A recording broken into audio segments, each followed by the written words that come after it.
as the massacre was still going on.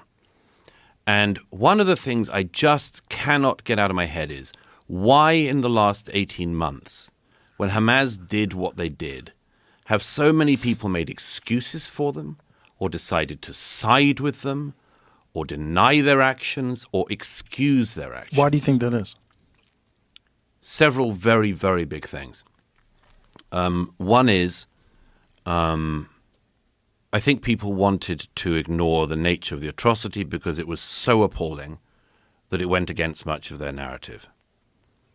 I was at a reunion of one of the survivors of the Nova Party on one occasion, and he said to me, "What would you do if this had happened in your country?"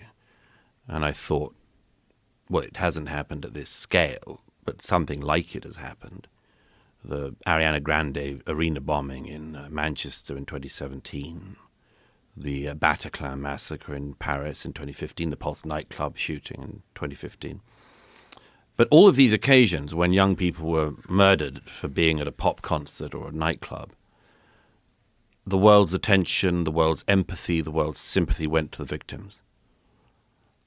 Only in the case of the young Israelis dancing in the early hours of the morning on October the 7th, 2023, do the victims become victimized again and not believed. The era we lived through in the late 2010s was the era of believe all women. And of all the Israeli women who were raped that morning, much of the international community does not want to listen to them at all, and certainly doesn't want to believe them. And there are many reasons. One, at the most fundamental level, is that I think a part of a generation that's coming up has been told there is something especially wicked about Israel, that there is something especially wicked about Israel's existence and its actions and its people, and it means that when their people are burned alive in their homes or raped at a music festival and shot in the head, they are uniquely undeserving of sympathy. And I think that people have been indoctrinated by very bad actors into this, and as a result have excused atrocities or will make excuses for them, make excuses for the people who do them. I think, in addition, it plays to some of the darkest things of the regional mind as well as the international mind. The aims of Hamas, their stated aims, include the annihilation of the Jewish people. And October the 7th, they had their best go at doing that.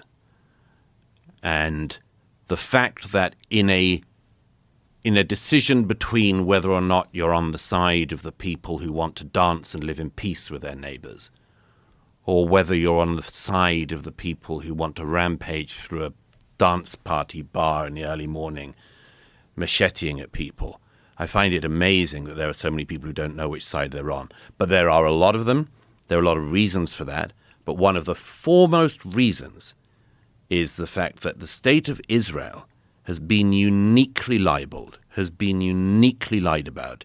Its history has been uniquely lied about. It has been uniquely put under an international spotlight and then misrepresented in a way which I cannot think of many other countries in the world that have been treated that way. And there are deep reasons for it and shallow reasons for it. The deep reasons include some of the most ancient bigotries of the human heart, and the shallow reasons are people who don't know what the hell they're talking about.